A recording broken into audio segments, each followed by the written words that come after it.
ये कहानी एक लड़के के बारे में है जिसका नाम होता है एरन। एक दिन एरन हाइकिंग के लिए एक जगह पर जाता है और वो जगह पूरी तरह से वीरान होती है। वहाँ पर दूर दूर तक कोई भी नहीं होता और जब एरन हाइकिंग कर रहा होता है तो तभी उसे वहाँ पर दो लड़कियाँ दिखाई देती हैं। असल में ये लड़कियाँ अपना रास्ता भूल गई थी। तब एरन उनसे पूछता है क्या मैं तुम्हारी कुछ हेल्प कर सकता हूँ। तब ये कहकर फौरन एरन उन लड़कियों के पास जाता है। यहाँ पर एरन उनकी हेल्प करते हुए उन्हें सही रास्ता बताता है और फिर वो इन्हें गाइड करते हुए इन्हीं के साथ आगे के सफर पर निकल जाता है। और जब ये काफी आगे निकल जाते हैं तो एरन इन्हें बताता है कि मैं एक और रास्ते को जानता हूँ और मैं गारंटी देता हूँ कि आपको सफर में बहुत मजा आने वाला है। और अब ये तीनों माउंटेन पास के जरिए आगे बढ़ना शुरू कर देते हैं और ये रास्ते काफी नैरो यानी तंग होते हैं। और जब ये तीनों थोड़ा आगे पहुँचते हैं तो एरन वहाँ से कूद जाता है। तब ये देखकर वो दोनों लड़कियाँ डर जाती हैं क्योंकि उन्हें ऐसा लग रहा था कि शायद एरन गिर गया है। लेकिन तभी एरन नीचे से उन्हें आवाज लगाता है। असल में वहाँ पर बहुत सारा पानी था, वो जगह एक पूल थी। अब एरन उन दोनों को भी नीचे कूदने के लिए कहता है। तब ये दोनों लड़कियाँ एक एक करके पानी में कूद जाती हैं और ऐसा करने में उन्हें बहुत मजा आता है। वो वहाँ पर काफी एंजॉय कर रहे होते हैं। इसके बाद ये तीनों अपने सफर पर आगे निकल जाते हैं। अब वहाँ से निकलने के बाद एरन को हाइकिंग के लिए आगे जाना होता है और उन दोनों लड़कियों को अपने घर जाना होता है। तो इसीलिए ये लोग यहाँ पर अलग अलग होने से पहले सेल्फी बनाते हैं। एरन उनसे पूछता है क्या हम लोग दोबारा कभी मिलेंगे। तब उनमें से एक लड़की कहती है कि कल हमारी रात एक पार्टी है जिसमें कि तुम भी आ सकते हो। इसके बाद एरन उन दोनों लड़कियों को गुड बाय कहकर वहाँ से निकल जाता है। एरन अब माउंटेन पास से आगे बढ़ रहा होता है। वो काफी खुश होता है, वो इस हाइकिंग को काफी एंजॉय कर रहा होता है। लेकिन यहाँ के रास्ते बहुत ही ज्यादा तंग और खतरनाक होते हैं। और जब एरन दो तंग पहाड़ियों से नीचे उतरता है तो वहाँ पर एक बड़ा सा पत्थर होता है और जब एरन उस पत्थर का सहारा ले रहा होता है तो तभी वो पत्थर खिसक जाता है, जिसकी वजह से अब बेचारा एरन नीचे गिरने लगता है। और वो पत्थर जिसका एरन ने सहारा लिया था वो भी उसके साथ साथ आकर उसके हाथ पर गिर जाता है, उसके राइट हैंड पर। और अब एरन का हाथ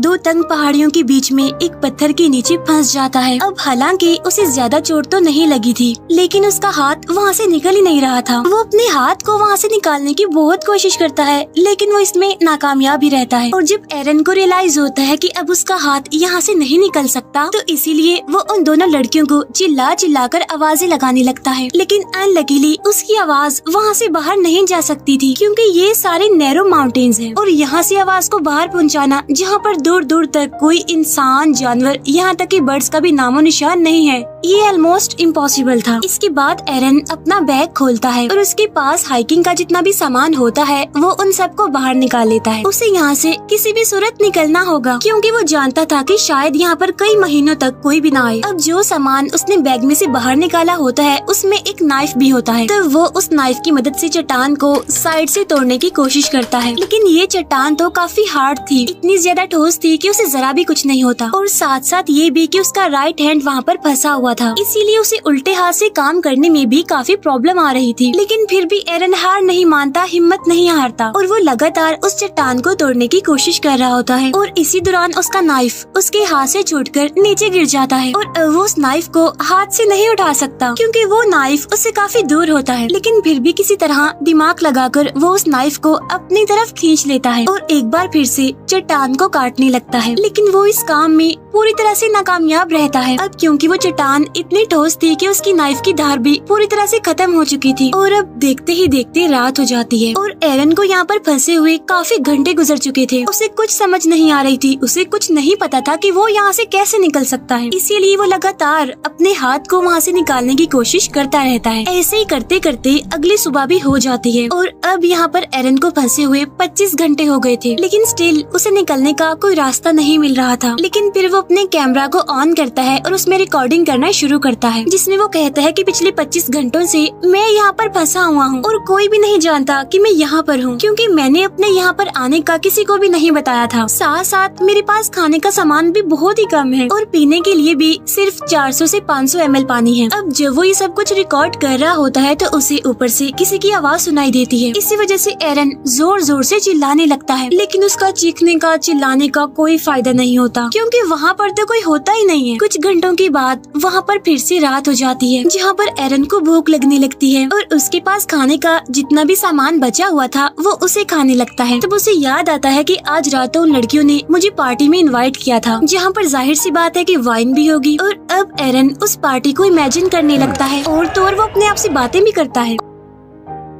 और उसे वो टाइम भी याद आता है जब वो हाइकिंग के लिए सैटरडे को अपने घर से निकल रहा होता है, जहाँ उसके पास उसकी मदर की कॉल भी आ रही होती है, लेकिन वो उनकी कॉल नहीं पिक करता, उन्हें नहीं बताता कि वो हाइकिंग के लिए जा रहा है। और अगर एरन ने उन्हें बताया होता तो शायद वो उसे ढूंढते हुए यहाँ पर आ जाती, लेकिन अब कोई भी नहीं जानता कि एरन आखिर है कहाँ पर। अब तीसरे दिन यानी कि मंडे को एरन एक पुली बनाता है। वो रस्सियों के जरिए उस पत्थर को बांधता है जो पत्थर उसके हाथ के ऊपर पड़ा हुआ है, और रस्सी के दूसरे हिस्से से वो उस पत्थर को उठाने की कोशिश करता है, लेकिन इतनी स्ट्रगल करने के बावजूद भी वो पत्थर अपनी जगह से हिलता तक नहीं है। इसके बाद वो रस्सी के उस सिरे को अपने पाँव में फंसाकर पूरा जोर लगाकर उस पत्थर को हिलाने की कोशिश करता है, लेकिन इस बार भी कोई फायदा नहीं होता। मुसीबत तो बढ़ती जा रही थी क्योंकि 3 दिन हो गए थे और अब उसका पीने का पानी भी खत्म हो गया था। अब क्योंकि वो यहाँ पर फ्री है, उसके पास कोई काम नहीं है, इसीलिए वो छोटी छोटी चीजों को भी नोटिस कर रहा था यहाँ पर, जैसे कि एक बर्ड ऊपर आसमान से उड़ रहा है, वो वहाँ से हिल भी नहीं सकता और कभी कभी वहाँ पर कुछ खतरनाक इंसेक्ट्स भी आते रहते हैं, और अगर वो उन इंसेक्ट्स को मारकर उन्हें खाना चाहता है तो उसे उनके आने का इंतजार करना होगा। और तो और इस माउंटेन पास में एरन को एक दिन में सिर्फ 15 मिनट धूप मिलती है, क्योंकि उसके बाद धूप तो वहाँ से चली जाती है। अब 3 दिन से एरन यहाँ पर भूख से, प्यास से और ऐसे माहौल से काफी परेशान हो गया था, और इसीलिए अब वो ये डिसाइड करता है कि वो अपने हाथ को ही काट देगा। तब ये सोचकर वो अपने हाथ के ऊपर वाले हिस्से को यानी कि बाजू को अच्छे से बांध लेता है, और उसके पास जो नाइफ होता है वो उसे अपने बाजू को काटने की कोशिश करता है, लेकिन उस नाइफ की धार तो खत्म हो गई थी, जिसकी वजह से उसकी बाजू की पतली सी स्किन भी उस नाइफ से नहीं कट रही थी। तब इस बात से एरन काफी डिसअपॉइंटेड हो जाता है, और इसीलिए वो कैमरा में रिकॉर्ड करता है कि कभी भी सस्ते टूल्स मत खरीदना, क्योंकि ये तो बेकार होते हैं, किसी काम के नहीं होते। अब इस तरह करके एक और दिन गुजर जाता है, और जब रात होती है तो एरन को अपने पुराने दिन काफी याद आ रहे होते हैं। उसे अपनी फैमिली, अपनी बेस्ट फ्रेंड और अपने बहुत सारे फ्रेंड्स याद आ रहे होते हैं, और जब वो लोगों को याद कर रहा होता है तो ऊपर आसमान में बादल आ जाते हैं, और देखते ही देखते बहुत जोरों से बारिश होने लगती है। क्योंकि एरन के पास पानी खत्म हो गया था, इसीलिए वो अपनी बोतल में पानी भरने लगता है, और उन तंग माउंटेन्स में भी पानी आने लगता है जहाँ पर एरन फंसा हुआ था। और अब देखते ही देखते पानी का लेवल बढ़ता जा रहा था, जिसकी वजह से